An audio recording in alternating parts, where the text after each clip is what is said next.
Hello. Everywhere you look, there's chaos. In the US, in the UK, in Europe, and all over the world, there are massive problems. Seem to be getting worse. Mostly economic problems, and this is leading to fracturing of societies and a complete collapse in any faith in politics and politicians. And when you think of it, I think most people, almost everybody, really wants to be safe and secure, to have a roof over their heads and enough to eat, and thereafter to the chance to get on, the chance to make a bit more money and to have more experiences and more things, and to have children and those children to do well. I think that's what we all want, and peace and quiet. And yet it's all screwed up all the time by politicians all over the world. There's very little calm. It's wherever you look, it's chaos.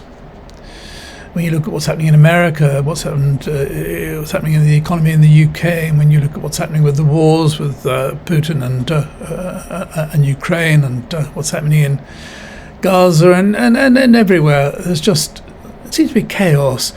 And it's difficult to believe that unless there's some very, very big change, that things are going to get much better.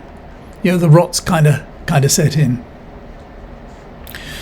If you take America, where it's almost beyond belief that Trump was re-elected, but there is a man who's a self-obsessed narcissist. He's only really interested in himself, his fame, and wealth. And he surrounded himself with a lot of people who are yes men, but all very rich yes men. And this is a guy who somehow or other has been able to get into a position where he can make decisions that affect the entire planet. For example, his tariffs will affect us all. And whatever decisions he makes about war and peace, we will all be affected. And yet there's anything one can do about it. And you can see the damage he's doing to America. You can see this latest martial law, but the fact that he's really, really threatening to wreck the economy with the tariffs, because a lot of people now are not going to deal with America anymore. A lot of countries are going to be bypassing America, so American businesses are going to suffer. It's also absolutely pointless and stupid. And it seems to be the fact that he is such a powerful orator, and that he was able to persuade an awful lot of very gullible people in exactly the same way as Brexit, in that Nigel Farage and Boris Johnson were able to persuade an awful lot of very gullible people, a tiny majority of those who voted, that if we left the EU we'd be better off. And we all know now, well and true, that we're not. And we can see how post-Brexit the economy is just on the slide, and there's no way of turning it around. There's falling investments, the currencies are weak, there's very, very little growth, although when there is a tiddly bit of growth, they're shouting about how we're the fastest growing in the economy in the world and so on. It's true, other economies are suffering all over Europe. Economies are suffering. I don't think many are suffering as much as we are. You only have to look around at the state of public services. I mean, it's really getting very, very serious, and there's no way of turning that around. The cost of living crisis is hitting countries all over the world, and governments are all struggling to keep up with it. And I think there's a general feeling of global instability, especially with the war in Ukraine. And the only, I think, exception really is China. And what has happened there, and I think is continuing to happen, is quite extraordinary. I think I might have mentioned in a previous video, I first visited China back in the early 80s. And I went to a town called Shenzhen, which is just over the border from Hong Kong. And in those days, it was a very, very poor town. There were beggars everywhere, and everything was extremely scruffy and run down. There were hardly any private cars. The buses were all rickety and falling to pieces, and many people were on bicycles, wearing the navy blue Mao suits and so on. Really, really poor, backward country. And now that same city, Shenzhen, is a city of 17 million people. It's the Chinese Silicon Valley. It's got more billionaires there, I think, than almost any city in the world. Fabulously wealthy. And the whole of China has been transformed in an extraordinary way. 25,000 miles of high-speed rail. fabulous stations and airports and underground systems and shopping centres. It's just been an absolute miracle, and that's under an autocratic regime. And providing you don't want to, you don't criticise the government, and providing you behave yourself and don't commit any offences, you probably live quite well there. And China has been very clever in seeking alliances with all sorts of countries all over the world and securing minerals and so on. And I think what we're seeing is they're overtaking America. So whilst America is just rotting, thanks largely to Trump, China is just getting stronger and stronger, and I've no doubt we will all be affected.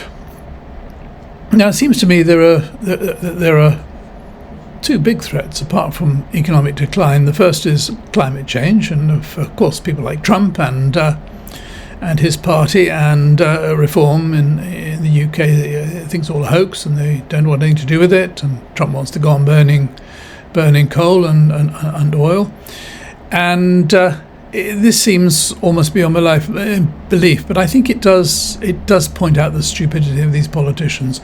You know, when you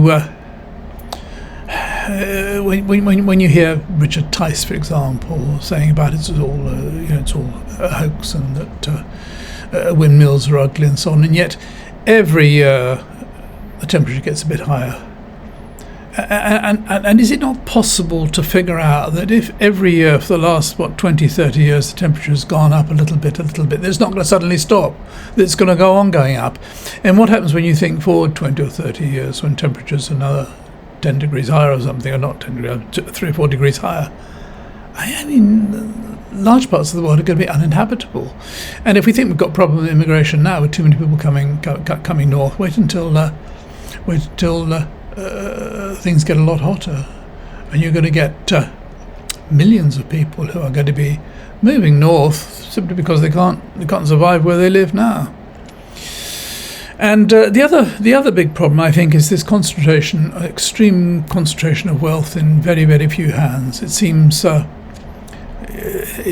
absolutely madness. Economies where money is needed, and yet it's all ending up in the hands of people who buy assets or investments and don't use that money to help the economy. And the moment there's any mention of any sort of wealth tax, they all go crazy. Oh no, we work for this money. And when people have got billions and billions, and when you've got people like that Lord Bamford, he was in the paper this week, whose wealth went up from 8.5 to 9.5 billion in the last year or so, and yet he's outside the country hiding away, because if he comes back he's going to have to pay 500 million to HMRC. And you think, just how crazy it is, how stupid are these people? And so, looking at things as they are right now, and if there was not to be any major change, you kind of say, well, we're doomed. There's no way out. We're just going to go down and down and down. Everything's going to collapse, and we're all going to end up desperate. But there is a solution, and I think it's going to solve all our problems, and I think it'll happen very quickly, and that is AI. Now, we've all been told for the last 2 or 3 years how AI is going to transform everything, and I think a lot of us probably thought, well, yeah, maybe, but we'll see. But I think some of us are just beginning to realise that this is beyond transformative. It is just phenomenal what AI can do and will be able to do, and how it is going to affect absolutely everything. If you think about starting a business, for example, and you're going to import some goods from China, and you're going to sell them in the UK. Setting this business from start, well, you've got to find suppliers, and you've got to find the goods, and you've got to do the market research, and you've got to find customers, and you've got to figure out how to sell to them, and how to market your products and so on. Then you're going to set up your warehouse and your distribution stuff and so on, and your office and all the rest of it. And you're going to have to communicate as best you can with your customers. You're going to have to tout for them and so on. And you've got 1,000 things to do. And anyone setting up a business can't be an expert in all those 1,000 things. And there's only so much information you can obtain as an individual or group of individuals. But with AI can do all of this. It can do it all quicker and better, all of these things, you could set up a business and the whole thing could be run by AI. And of course people are. I mean, people are using AI more and more and more, but a business will be set up which will be entirely run by AI. And it'll be more efficient and much more profitable. It'll lead to a lot of unemployment. We all know that anyway, but that's an inevitable consequence. But when you think that it's not just businesses that are going to be affected, think about, for example, local authorities. Now, running a local authority must be an absolute nightmare. It's so complicated. But suppose you've got an AI which can do calculations and work things out and access information in milliseconds. And think how much more efficient that would be in collecting in all your money and allocating it and spending it in the most efficient way. Think how many staff you could get rid of, how many consultants you wouldn't need, how many accountants and lawyers and all the rest of it you would no longer need if AI was running it. It would absolutely transform local authorities, and this will happen. Local authorities will start using AI. And the thing about it is, it's like I was thinking the other day, it's like smartphones. I remember 20 years ago, whenever smartphones first arrived, I remember my son showing me his new phone, and at the time I had a Nokia like everybody did, and look at this phone, and he told me, he said, you send emails on this, you can access the internet. I couldn't believe it. Within a couple of years, everybody's got a smartphone. I was on a tube train yesterday, and I actually counted, I was in a carriage with 20 people, and of those 20 people, 20 of them were on their phones all throughout the journey. And so this has been an enormous change to people's lives. It's something people would never have thought could have happened. And AI is the same. AI will affect every aspect of our lives, change everything. Largely for the better, because it'll make everything much, much more efficient. But, and I think this is where it's more interesting, I think once government departments start using AI, and you might introduce AI for a certain part of a function of a department, but then you'll find that okay, that's working. You could never go back before. You never get rid of it and go back, and then you'll use it for a bit more, and eventually they'll take over the whole department. And thousands of civil servants who are very often not very efficient. I'm sure most of them are very, very good, but when it comes to buying, look at PPE, how the money was just thrown away. That would never happen if AI had been in charge. But when you've got really efficient buying and really efficient allocation of resources. And records, and you do away with all corruption. Once you've got AI running things, there'll be no corruption. And so I see this creeping up and up in governments, and I think eventually, despite the fact there'll be terrific resistance from politicians, that eventually AI will run everything. And if it did, I don't think we'd have to worry quite so much about climate change, because AI will take measures, because it will realise that. Dispassionately, we realise that our very existence depends upon doing something about climate change. It would, as I said before, cut out corruption. It would not make it. It would make it impossible for individuals to accrue so much wealth at the expense of everybody else. It would be much fairer, much more just. I know a lot of people will completely disagree with this. A lot of people will say it's never going to happen. I remember talking to somebody many years ago. I just got my first computer about 40 years ago, and I was talking to somebody about all these things, and I was going to saying even then, because it seemed to me then that this was the beginning of computers just growing exponentially. And I remember saying to this guy, computers will run everything eventually. And I remember him saying to me, oh, no, it won't, because we can always switch them off. We'll always be in charge. Yeah, we'll lose control very, very, very quickly. And when we've got really these super intelligent computers, I mean, that's it. We're just going to hope they are nice to us. But any idea that AI is not going to take over is to me, is pie in the sky. It's going to happen.